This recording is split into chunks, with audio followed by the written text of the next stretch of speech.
After living in the UK for 21 years. he said it was a trap. This man moved to the UK to study and build a better life. Like many immigrants, he worked hard for years. Factories, cleaning jobs, double shifts. But something shocking happened. Even after all those years, he said the money wasn't enough. Bills kept coming. Rent, taxes, cost of living. He said many immigrants look successful online, but they are actually struggling to survive. So he made a bold decision. He left the UK and returned to Zimbabwe. And I'm not going back. Now he grows his own food, raises chickens, and says he finally feels free. Are people abroad really living the dream or just surviving? She left America after 8 years to become a farmer in South Sudan. Meet Joy. Armed with a master's degree in public health, she was living the American dream.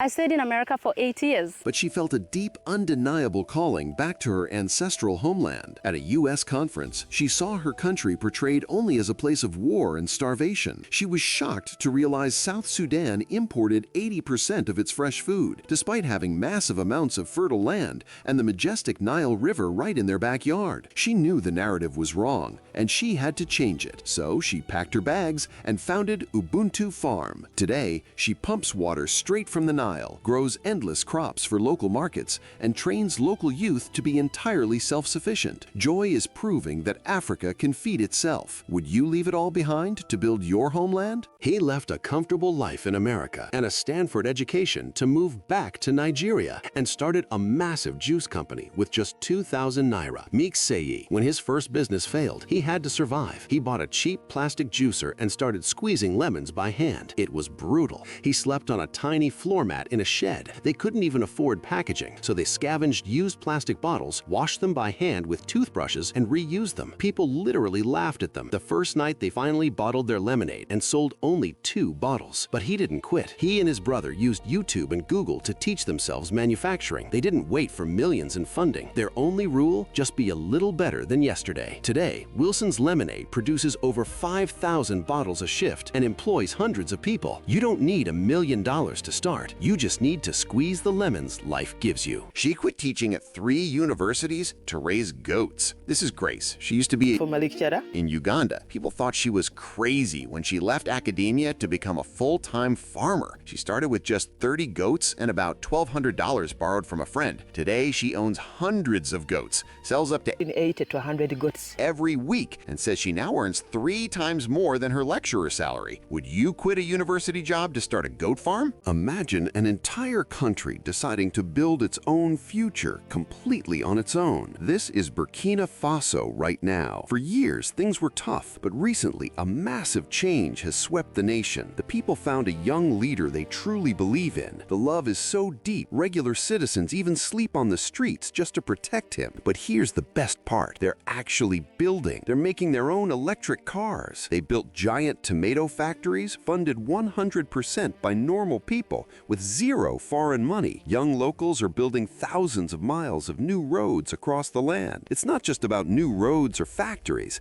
It's about a nation finding its pride and believing in itself again. Burkina Faso proves that when a people unite, nothing is impossible.